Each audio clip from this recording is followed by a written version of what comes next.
Thank you, Faith, and welcome everybody. Thank you for writing in the chat. It's really nice to see where you all are. Um, and I have this microphone in front of me because it just my voice just doesn't carry unless I hold this lollipop-like thing. So I just wanted to say that's what this is. And I want to say just a few words before we go into the meditation. Um, First, thank you to Faith and to Sangha Live for inviting me back. Um, yeah, I'm Nick. I use she, her pronouns. Um, I originally studied Vipassana for many years, and then I went to one Dharma talk um, by Joan Sutherland Roshi, and that was it. I was just completely enamored with Zen and the koan way. And about that same time, about 15 years ago, I also fell in love with Insight Dialogue. And that is based in the early teachings. So I've continued both paths side by side. And yeah, I'm really grateful for that. I love the way that the early teachings kind of map the terrain with lots of pointers and lists. And Zen works differently, especially in the koan tradition, rather than sort of enumerating and explaining things, it tends to just pull the rug out from underneath all of our attempts to create maps and patterns and recipes. So at first it was quite bewildering, but it's also very alive and vivid. And I really appreciate the poetry and the lyricism of the koan tradition. Hi, Nick. Sorry to interrupt. We're just getting quite a few messages in the chat saying that people can't hear. I hear you fine, but other people are saying that they can't hear. Oh, thank you. Here we go. Plugged. Thank you, folks, for letting us know. So I was just saying a little bit about myself and the two traditions that I'm studying in, both Zen and Vipassana, and this lovely sort of contrast of the two, where the Vipassana has lots of lists and maps the terrain, whereas Zen is much more brief and sort of lyrical, and it can really pull the rug out. So it's really nice to have both, and I'm going to be drawing from both traditions today. And what I'd like to do for the sit is to offer guidance on the first two Insight Dialogue guidelines, just to give you a little taste of what supports us in Insight Dialogue. So I'll be offering some kind of light guidance and pointers during the sit.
So the first guideline is pause, which is really just the invitation into mindfulness.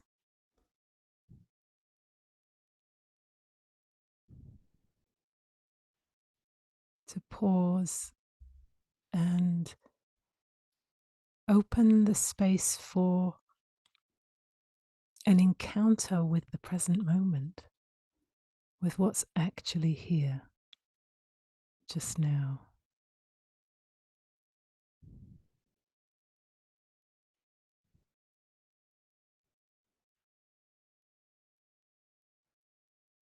What's here in the body.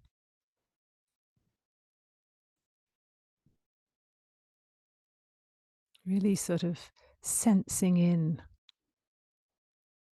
a direct way and knowing this shape, these bends and folds that the body has right now. Knowing the feeling of weight on the cushion, on the earth.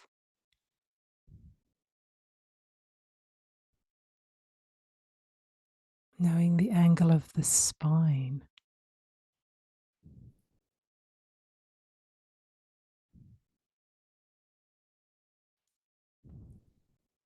So easy to lean in just a little. So you might just experiment with bringing the spine a little further back from the screen. Just a notch. And see how that impacts the ease in the body.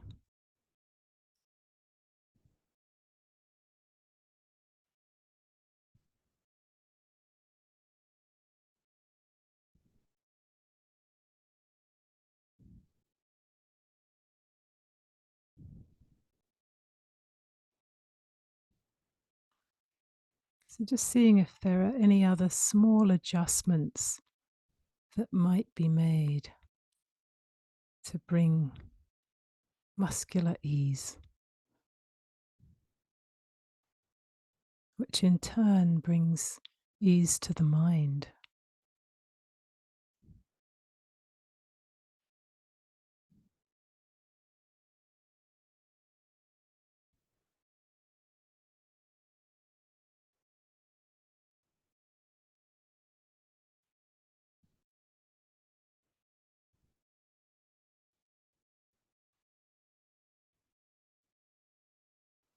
So in the pause, there's the possibility of the attention just dropping down deep and investigating the simplicity of right now, rather than being spread thin over a range of moments and concerns. There can be this movement of letting go of complexity and resting in just what's here now. This sensation, this sound,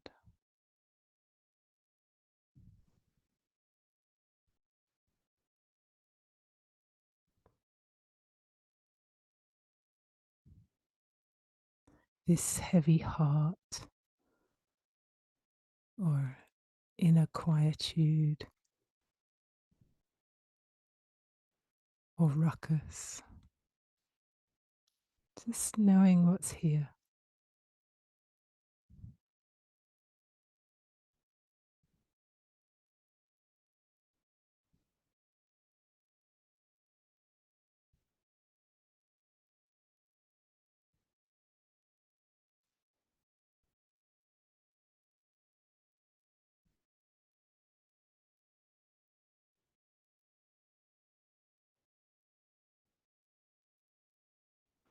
And knowing it with that friendliness, with a sort of warm curiosity.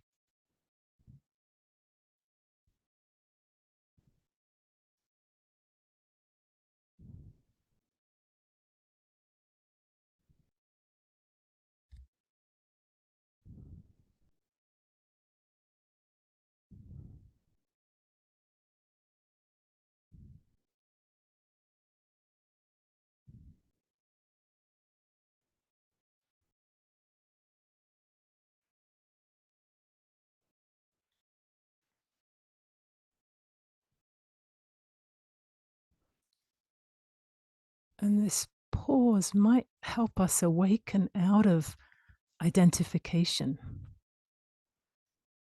It's so easy to get so caught up in what's happening that we're not quite aware of it. Almost like we've fused with it. So in the pause, we stop and look, and it helps us to bring awareness to whatever is here without getting lost.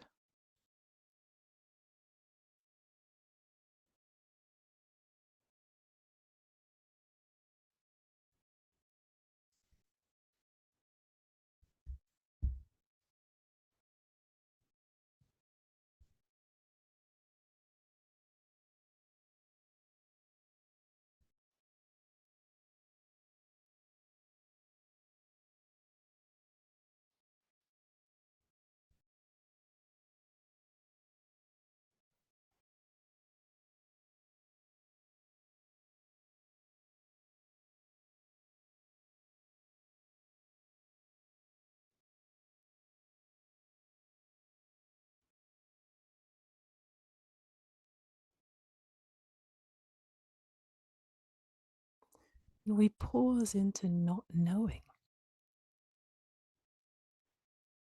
We have to actually be willing to discover the seemingly familiar, willing to investigate and look freshly.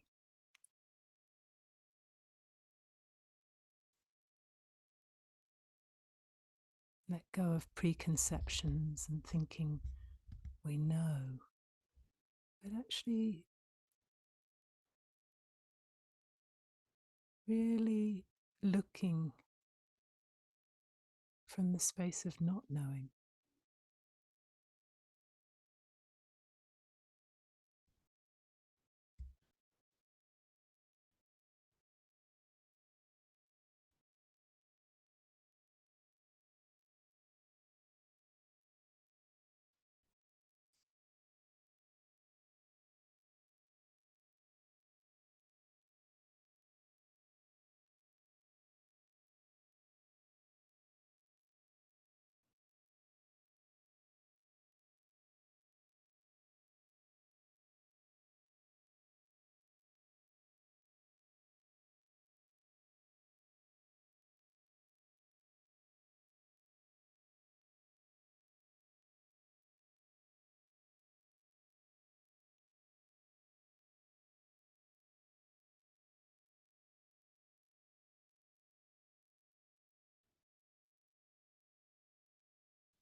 So we pause and become intimate, awake with whatever's here.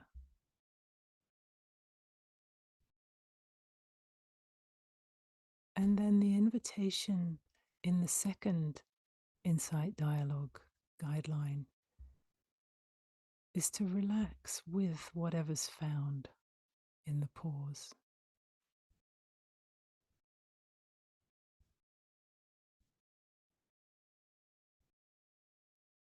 To the degree that's accessible, to let go of clinging.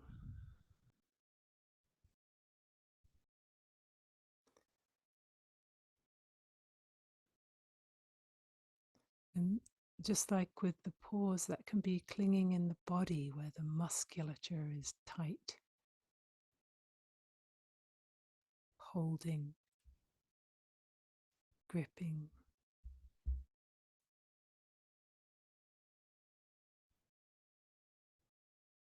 And then the clinging in the mind to our preferences and likes and dislikes, the ways we want things to be.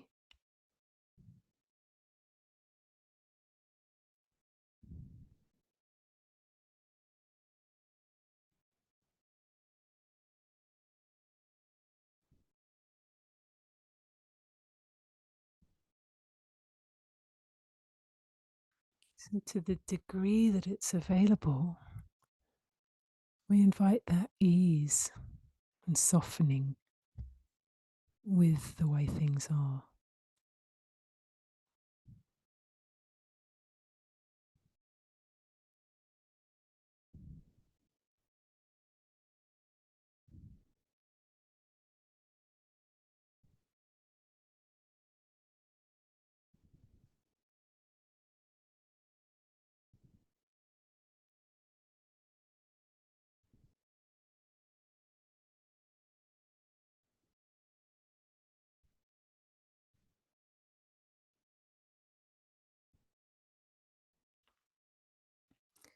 And along with the invitation for ease is kindness, compassion for these bodies that inevitably hold tension and these minds that inevitably get caught.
So we pause to know the moment, that move of closeness towards what's happening.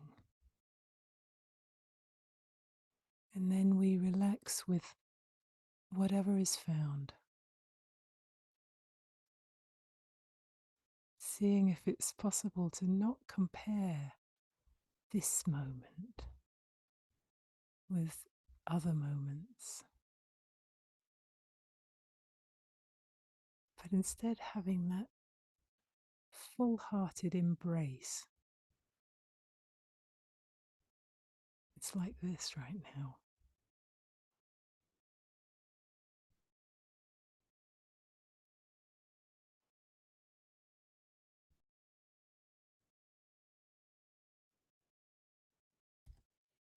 The mind loves to judge and criticize and compare and land on opinions.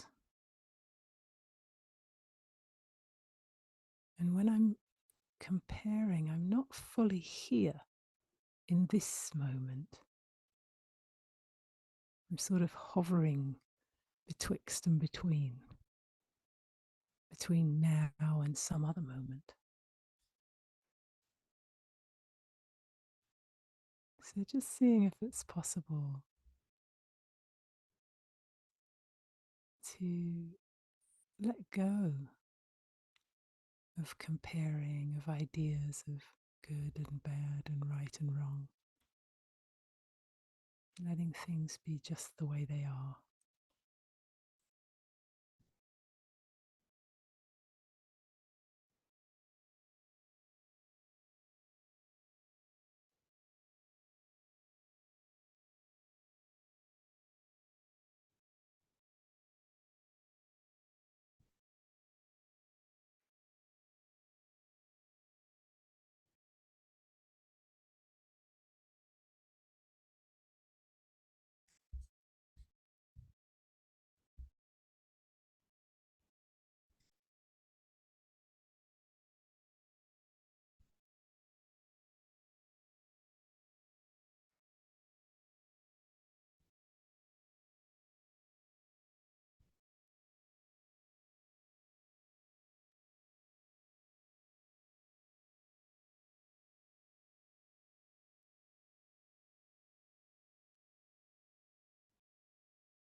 So I want to talk about views, and it's something that the Buddha spoke often about. Um, there's a lot of teaching about not clinging to views and not even clinging to the dharma, not clinging to right view, nor the Eightfold Path. So it's not whether or not we follow the Eightfold Path or right view, it's all in how we hold it. And so I thought it would be fun to explore that together today, um, and to look at first a sutta and then to consider some koans from the Zen tradition that are in this area about holding views. So in the Majjhima Nikaya, MN 72, we have the wanderer Vacchagotta, and he's questioning the Buddha about his views. And he's asking a lot of questions. How is it, Master Gautama? That's the Buddha. Does Master Gautama hold the view the cosmos is eternal? Only this is true. Anything else is worthless. And the Buddha says, no. And Vacchagotta says, so the cosmos is not eternal. And the Buddha says, no. And Vacchagotta goes on and he's like, so the body and soul are the same. And the Buddha says, no. And then he says, so they're not the same. And the Buddha says, no. And after death, will the Tathagata, will the Buddha exist or not exist? Or both, or neither? And Vajragata is confused when the Buddha in each case says simply, no. And the Buddha finally says to him, Vajra, the position that the soul and the body, or any of the other questions he's asked, are the same, is a thicket of views, a wilderness of views, a contortion of views, a writhing of views, a fetter of views. It's accompanied by suffering, distress, despair, and fever. And it does not lead to disenchantment, dispassion, cessation, to calm, direct knowledge, full awakening, unbinding. But Vajragota just can't help himself, and he continues to ask the Buddha esoteric questions to no avail. And then he finally says, does Master Gautama have any position at all? And the Buddha replies, a position, Vajra, is something that a Tathagata, a Buddha, has done away with the ending, fading away, cessation, renunciation, and relinquishment of all construings, all cogitations, all I-making and mind-making and obsessions with conceit. A Tathagata, or a Buddha, the Buddha is, through lack of clinging, released. And Vajragota says, at this point, Master Gautama, I am befuddled, at this point, confused. The modicum of clarity coming to me from your earlier conversation is now obscured. And the Buddha says, of course you're befuddled, Vajra. Of course you're confused. Deep, Vajra, is this phenomenon. Hard to see, hard to realize, tranquil, refined, beyond the scope of conjecture, subtle, to be experienced by the wise. And this is just an excerpt. It goes on, and you might want to check it out because it's quite a lovely sutta. And for me, the suttas that have imagery and metaphor are just so much more vivid and memorable. This is one of my favorite suttas because the Buddha's giving such a kind of vibrant sense of what it's like to hold a view.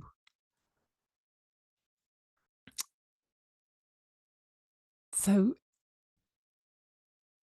he says, the soul and the body are the same, is a thicket of views, a wilderness of views, a contortion of views, a writhing of views, and a fetter of views.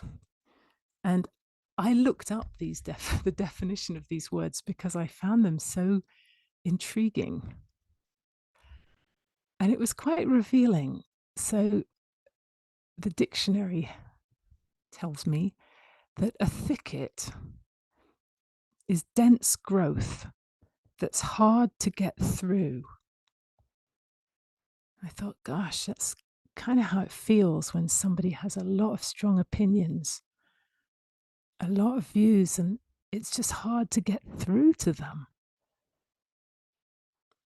And then a wilderness is an area that is uncultivated, overgrown.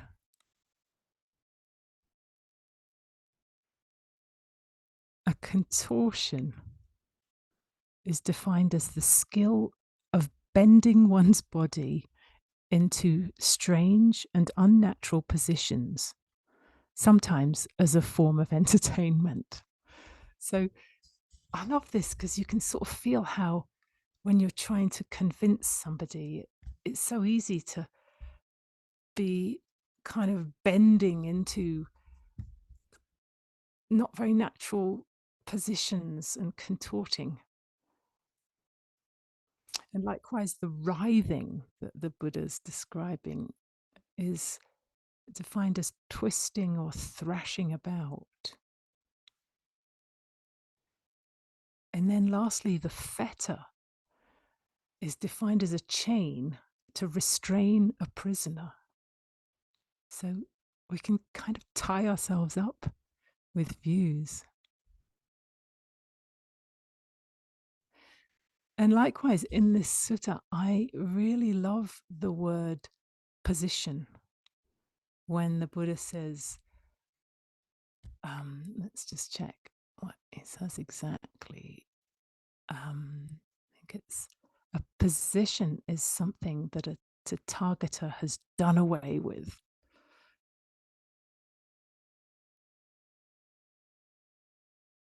So, yeah, this word position feels helpful because it's when a view has become a stance. It's fixed. It's no longer moving. The kind of dance has stopped.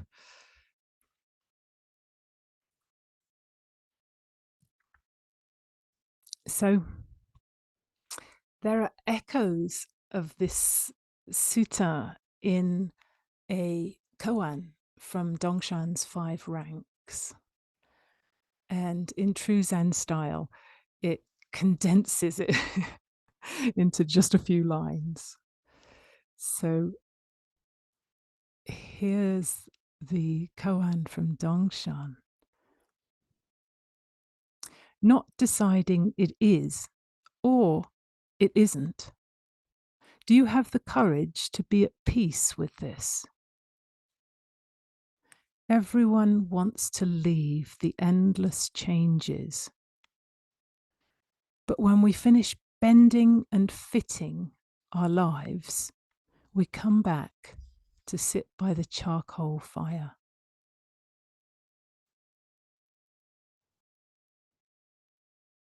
Perhaps you can hear those echoes of not deciding it is or it isn't. You know, Vacha is so concerned with, is it this or is it that? And the courage to be at peace, the tranquil quality of not deciding, not fixing.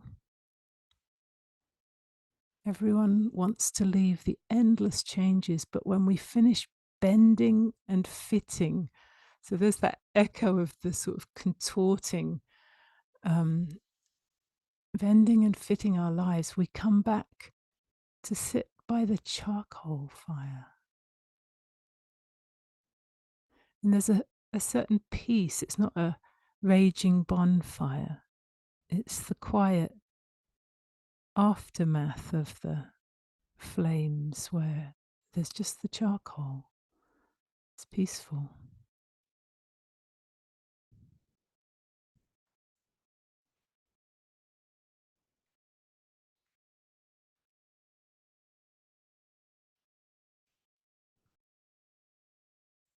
And I want to say just a little bit about kind of views in general, some thoughts and responses that I've had in this field. And first, I just wanted to say that amazingly enough, in Pali, the word for view is ditti. And just like in English, the word view can mean a view from a window or a view in terms of an opinion. The Pali has the same double meaning. So they both kind of hold, there's a possibility here that I love because it reminds me that a view by its very nature is partial. If I think of the view out of my window, it's limited. It's only seen from one angle. And so there are so many possible views. And that's held in this word, that this, it's sort of contained in the double meaning that a view is not singular or complete.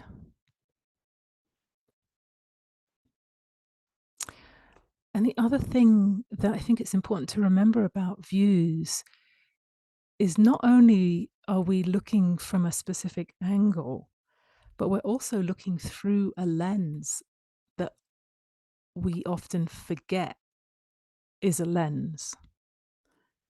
And it's a lens coming out of all of our life experiences, coming out of our history, our cultural conditioning. And it's often a bit invisible or hard to detect.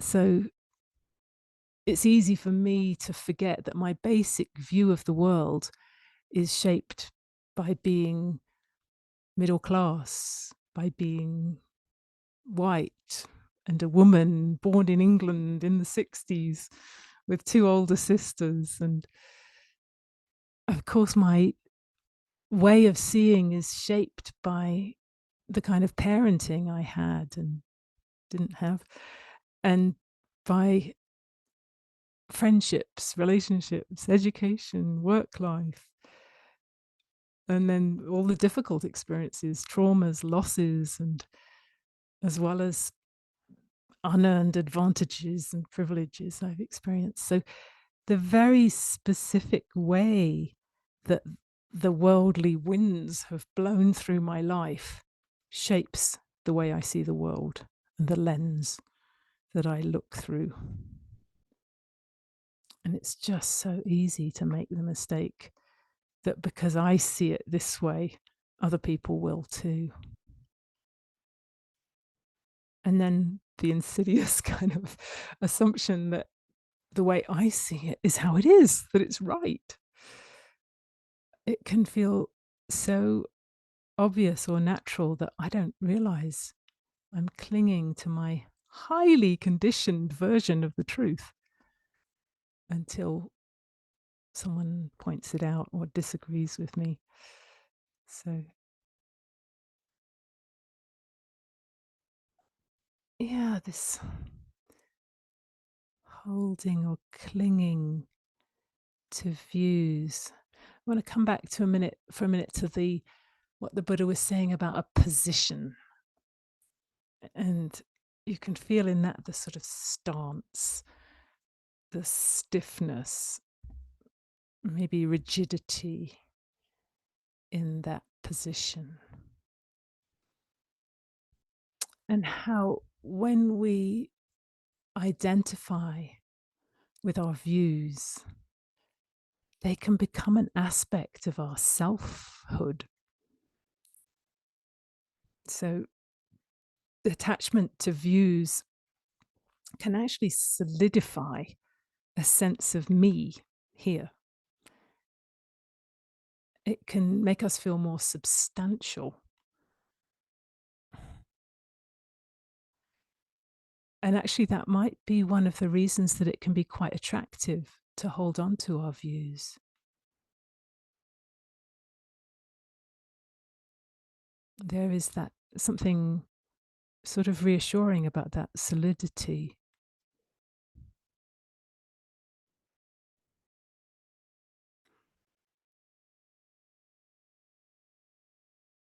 And it's so easy to take ownership, sometimes in a subtle way, sometimes not, and sometimes actually unconsciously. We kind of take ownership of our views, and there's that clinging there that, of course, is going to lead to suffering.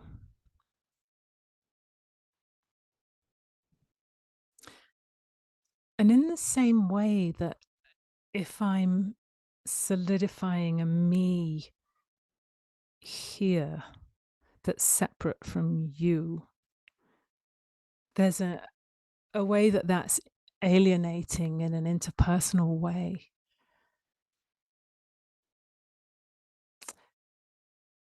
But when it comes to collectively held views, when the sense of an I and a you becomes then an us and a them,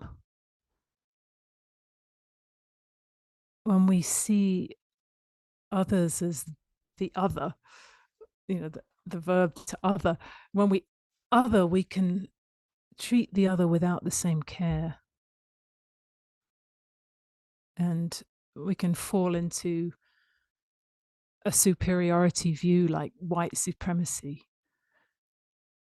which can then be used to justify all sorts of inequality and brutality, theft of land, all the way to genocide.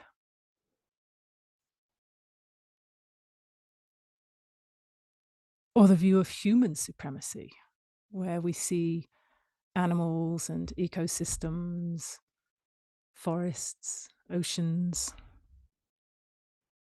minerals as resources that are somehow lesser than us humans. And therefore, we can own them and exploit them. And I think we're all very aware of the untold harm and environmental desecration that has come as a result of that view.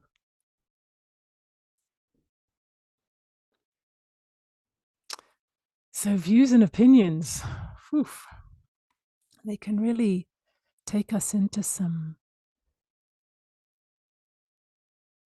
pretty devastating places.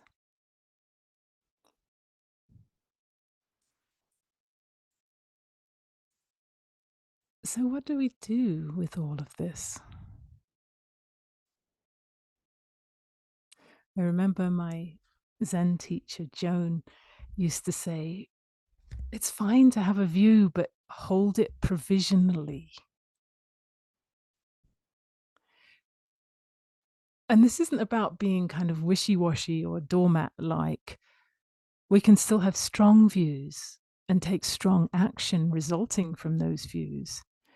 But when we hold them as provisional, we can avoid some of the clinging. We're kind of allowing the dance to continue. because it's not having the views that's the problem, it's the clinging, the cherishing.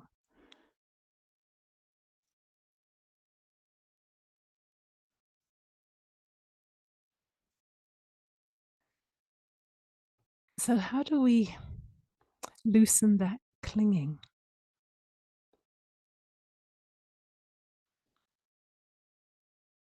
One possible way is to really attend to the experience of the tension that arises when we're clinging to views. So maybe paying attention to the body and noticing the stiffening or tightening into a stance as we hold a particular view. Do we lock down? And is that then mirrored in the muscles? And if we can really get familiar with that felt sense, it can be a kind of a wake-up call when I'm clinging or upholding.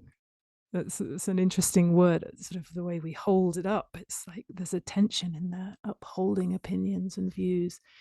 So we can really pay attention to what it's like when we're clinging, what kind of thinking, for me, often very repetitive, when I'm having a view, the kinds of emotions that arise if we're locking down on a particular belief. And also paying close attention to that moment when we release the clinging. And again, we don't have to let go of the belief, but if we let go of the clinging, what's that like in that moment? Do we soften a bit and suffer a little less?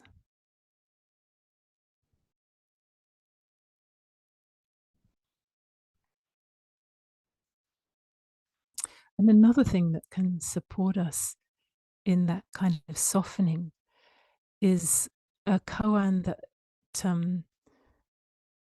Joan Sutherland gave us. And it's so simple.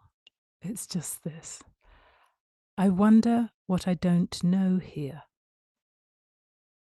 I wonder what I don't know here. It's a lovely, sort of very easily applicable way to remind ourselves of that partiality, that incompleteness of any view.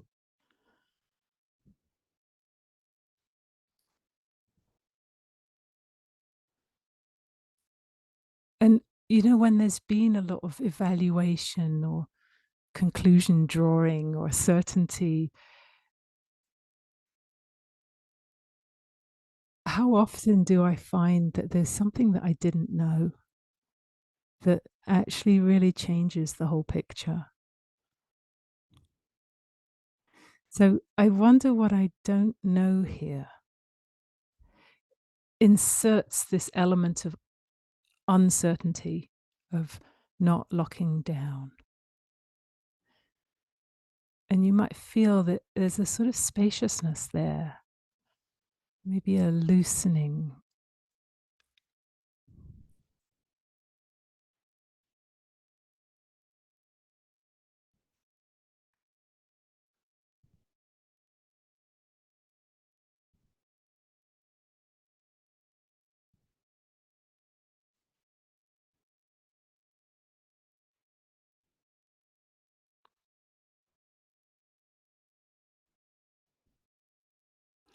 I remember some years ago, Henry Shukman, another Zen teacher, was talking about koan practice. And he was saying that we have this, you know, we have our feet sort of planted in a certain view or take on reality. And then the koan pulls the rug out from underneath us, and we're sort of elbow over knee, kind of just woo. And then we reestablish a position, and it might be a more informed one that has more wisdom. But I remember the moment when he said, "That's not it." He said, the wisdom is actually in the tumble before we sort of instate ourself and our view and our ground. And I remember feeling slightly sick when he said that, because this idea that we're constantly tumbling just feels almost nauseating, you know. And it makes me realize why we might want to cling to views. You know, here we are in an impermanent world, and just we want to rest. We kind of love certainty because it allows us to stop having to investigate. We can just put it down and rest. There's something inherently unsettling about not deciding. It is or it isn't.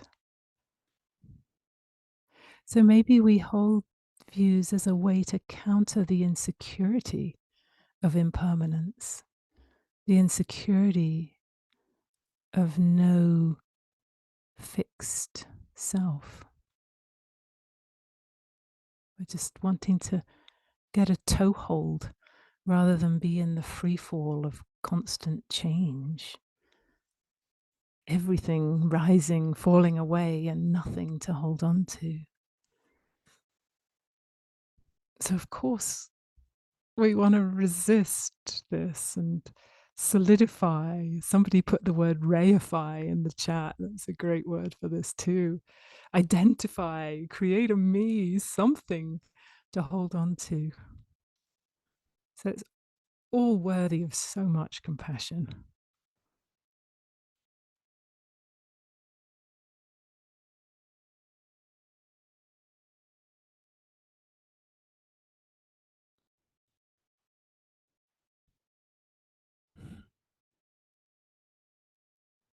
And freedom, our freedom is contingent on untangling the tangle.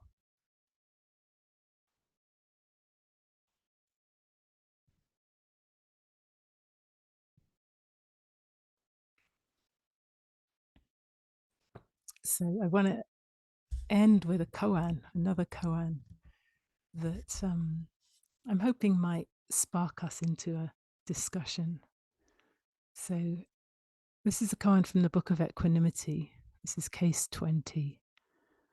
And it's from the early 10th century in China. We have two characters, Dijang and Faiyan. And Dijang says, Dijang is the teacher, by the way. So Dijang says to Faiyan, who's the student, "Where are you going?" And Faiyan says, "I'm going round on pilgrimage." And Dijang, the teacher, says, "What's the purpose of your pilgrimage?" And Faiyan says, "I don't know."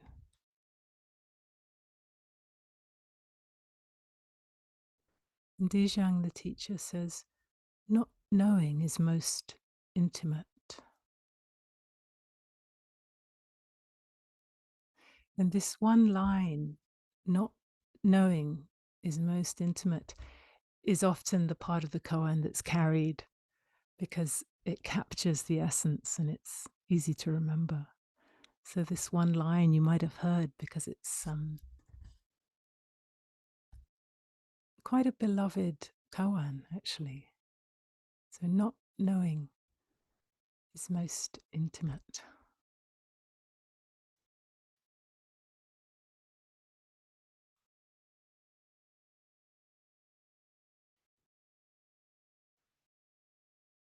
So do we move straight into the questions and, oh, I can see you.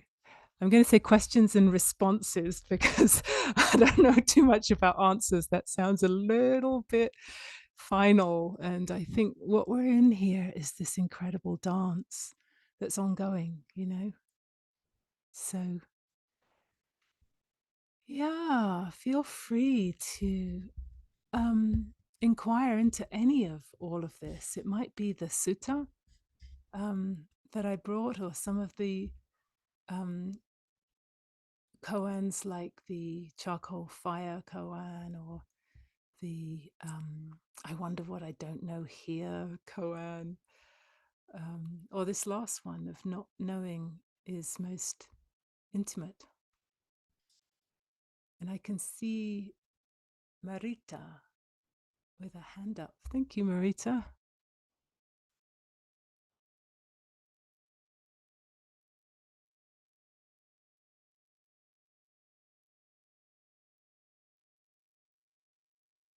Hello. Hi. I had these pictures when we were sitting about clinging. The other evening, my neighbor came in with her 4-month-old baby. And it was in the evening, and he was uncomfortable and he, screaming a bit or crying. And then he was comforted. And I held him in the exact moment when he just released. Oh, And with that, that releasing sigh that babies do. yeah. And then the other picture was when you were talking about clinging. I saw myself like these free climbers, that climb up without any safety. And what will happen if I just let go? And those two pictures were dancing through the meditation, actually. That's lovely.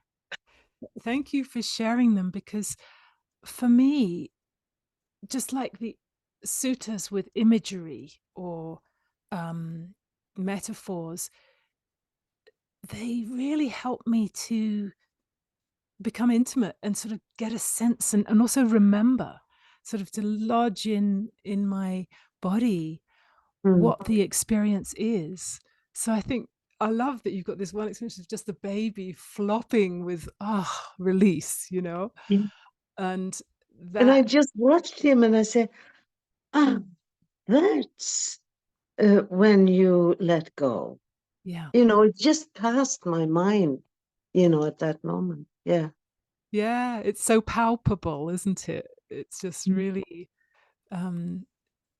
easy And to, also how we all have that experience, but we forget it because yeah, then there's trauma and then there's opinions and you're supposed to be like this. And for me, I identify as a musician. It's a very exposed profession. yeah. And then tonight, when in the meditation, I just realized, that's the memory. But we also have the memory of the total surrender. We do, and we have it to some degree, even in the moment when I see I'm clinging. Just the mindfulness itself brings a subtle form of release. That fusion of identification gets loosened. So if I'm in an argument with my partner, I suddenly realize, oh, and I can, once I see that I'm clinging to my view, there's a loosening right there. It's not the total flop of the baby, but I think it's important to sort of appreciate and cultivate a knowing of what that release feels like, even if it's small and incremental, because there's a mini freedom in there. Absolutely. Yes. Thank you. Thank you so much, Marita.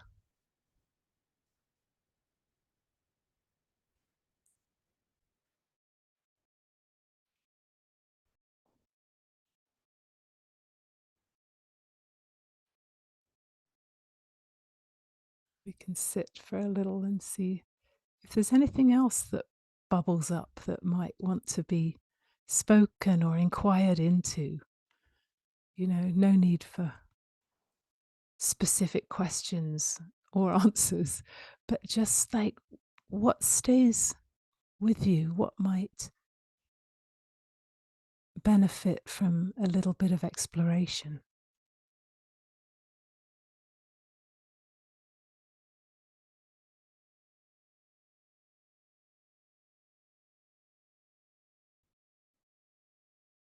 So Mary, hi. Hi, thank you so much. It's been very tender and very thoughtful. So there's a lot going on in my head too. But I struggle with understanding grasping versus clinging and think, are they the same? I know they're different, but I don't understand it. And I thought, well, while I have you, if you have thoughts on that, because I do both very well. But I think we're all always wondered, professionals. is this clinging? Is this grasping? And so your thoughts or feelings about that would be wonderful. Thank you so much for the question. And I was just saying, I think we're all professionals in this realm. Yeah, my understanding is that clinging precedes grasping. So I might cling to the idea of ice cream. And then the grasping is in the strategizing to get it. Oh. So they're very close. And I don't know if you could ever separate where one ends and the next begins. They're all they're all involved in the same process. But I think the clinging comes first. It's in the idea, the wanting. And then the grasping, I think of it that way because it's almost like you can see the fingers clutch around it, Right. And so I think the grasping is the next thing, what comes after the clinging. That is so helpful. It's so visual. Ice cream is a great example. And then planning to go to the ice cream parlor. So perfect. Thank you so much. Yes, you're so welcome. I'm just reading something from the chat that says,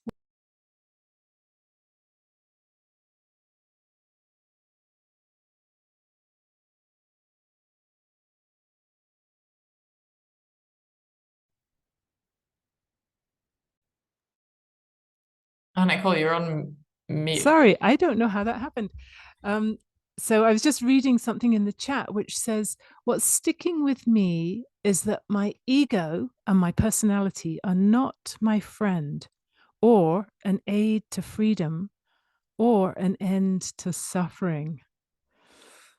Ooh, I notice I hesitate with the not my friend because I think there's some real value in befriending my ego and my personality and sort of having that warm, oh, there you go again, sort of relationship with it, so that it actually helps to have some warmth towards, because the ego, the self, the personality, it's all about us surviving. It's there for such good reasons. It's so understandable. So to bring that tenderness, I think, is more useful than a more adversarial approach. But thank you for bringing that in, Leslie. Somebody else, Young Chen, is saying, no need to come on screen, but the comment that our freedom is contingent upon untangling the tangle was really profound and thought-provoking. Yeah, I'm so glad to hear that, because it was just what struck me in that moment. Was it does feel like a tangle, and untangling the tangle is where the freedom lies.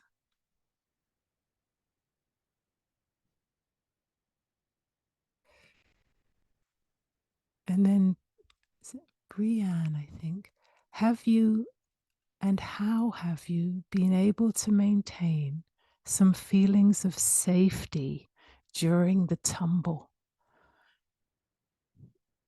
Let's just see. There is. I've got something in the way of one of the words. Let's see. There is joy in being curious, but also disorientation. I think that's right. Thank you for that, Brianne. Yes. What about safety during the tumble?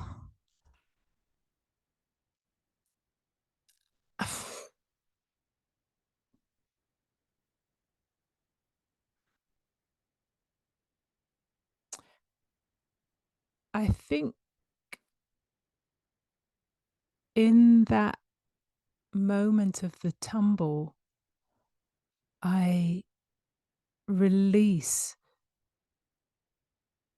the desire for safety in the desire for freshness and truth. I want to know how things really are. And whilst I'm mostly caught in clinging, in the occasions where I can allow the tumble, even just for a second or 3 or 5,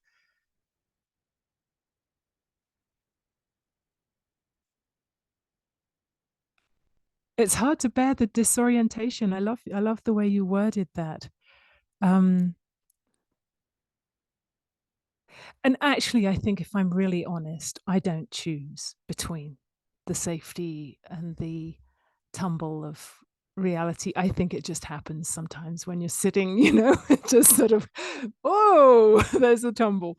Or when I'm listening to a Zen talk or something, I think it is an experience that takes me rather than one that I choose. So I don't think I can maintain safety or much else when I'm in the tumble.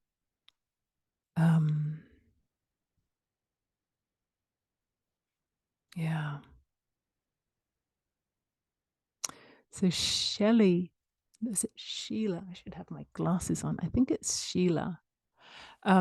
Is saying perhaps safety is an illusion.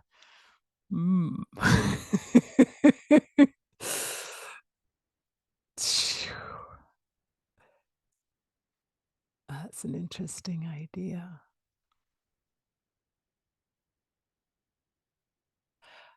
I don't know if it's an illusion. It's certainly an experience that's temporary. I don't know if it's ever complete safety, but relative safety, I think we can notice and feel in certain environments, in certain moments. But I think ultimate safety is probably an illusion in an impermanent world. Where could safety really reside? So Yang Chen is saying, I don't think there is safety in the tumble. I think accepting that there is no safety in that moment is the idea, maybe.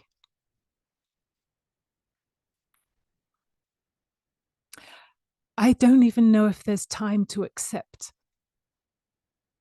anything in that moment of the tumble. The tumble just happens so quickly. I think you're right. There's not much safety in the tumble. Yeah, accepting that there is no safety in that moment is the idea. I wonder if, Yang Chen, you're speaking to a moment of actually maintaining the tumble, that there is a relinquishing of safety in there.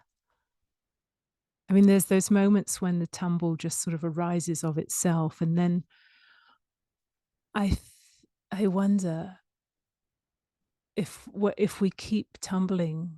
I think you might be right that there's an acceptance that safety isn't really what's on offer here.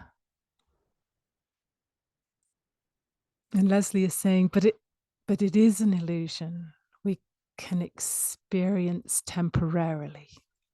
Yeah, I think so. And then Yang Chen is saying, no, rather accepting the insecurity and impermanence of the tumble. We're looking for safety in an insecure moment. No, rather accepting the insecurity and impermanence of the tumble. We're looking for safety in an insecure moment. I'm not sure that I'm fully understanding what you mean, Yang Chen.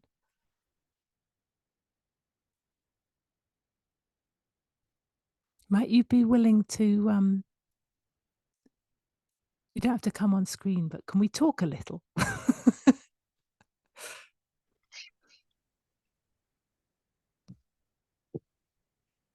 Oh, and we also have Lawrence raising a hand there.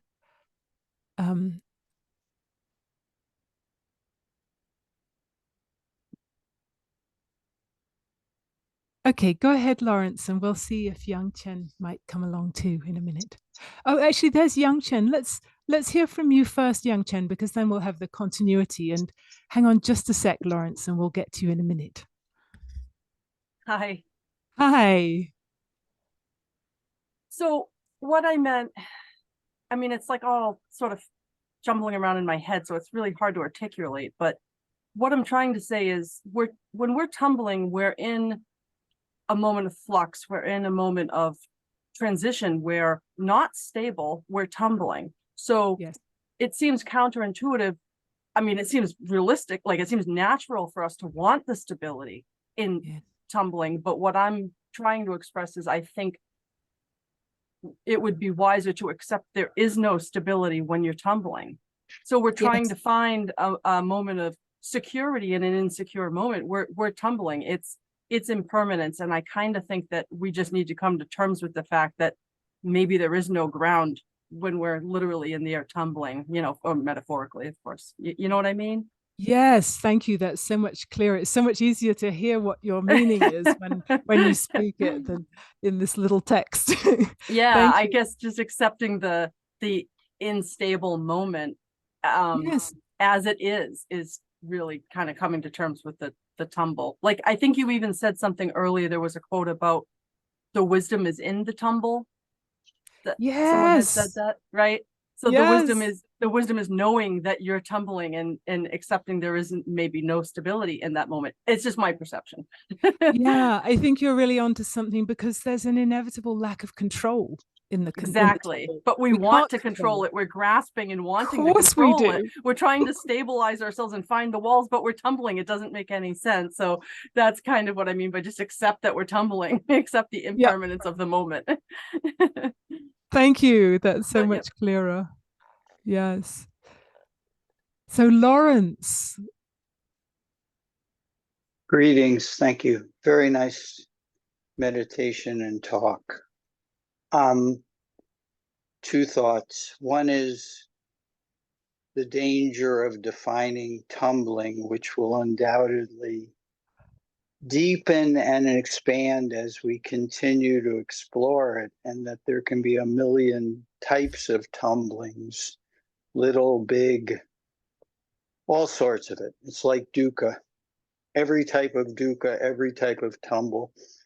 And what came to mind is where I live in Massachusetts, we have something called black ice in the winter, which is ice you can't see. It's just when there's and it's just, you're out in your car, and if you hit black ice, you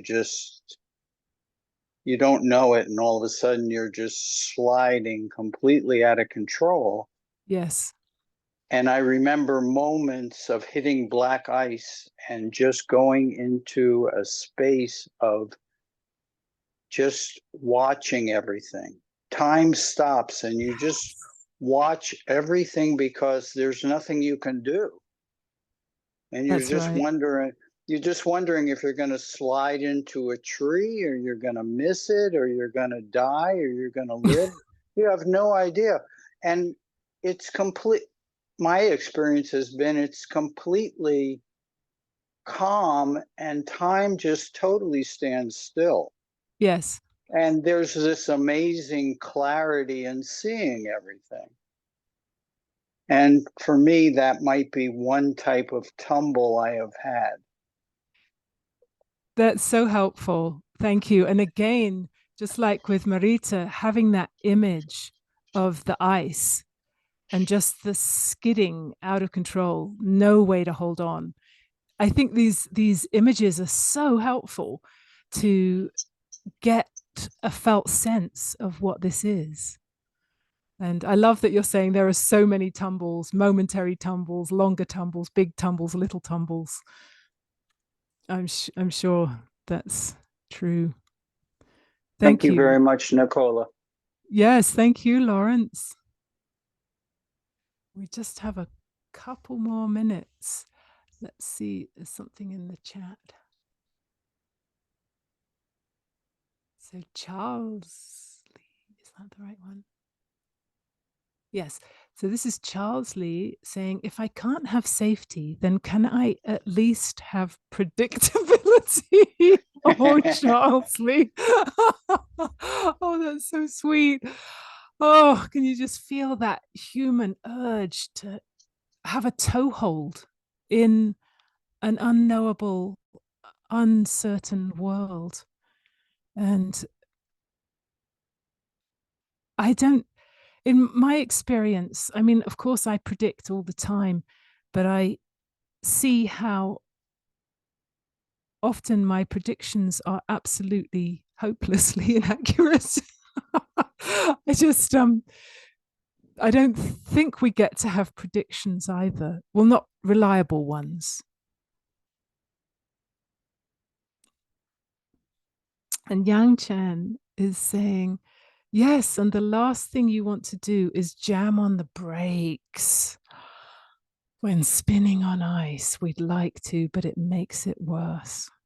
Thank you, Yang Chen. That's so true. Oh, and there's Gwen. And Gwen's saying, and when driving on ice, it's best to steer into it. Go with the flow, not fight it. This is some really wonderful wisdom here. And I'm just going to read the last one, and then I think this is all we've got time for. Life is sort of bittersweet sometimes when you think that there is no real grasp that you can find in love and friendship. The moments are beautiful, but ultimately solitary. Thank you, Robin. Yeah. Oh, gosh, I'm just really grateful for your engagement and all the wisdom that you've shared. It's really lovely to hear from you and have you participate in such a heartful way. Thank you, everybody. And yes, Leslie is saying metta to all. So yeah, much metta from this heart to yours. Thank you. Thank you so much. Thank you. Thank you, Nick. Thank you, everyone. Go well. Thank you. Thank you, everyone. Lovely to be with you all.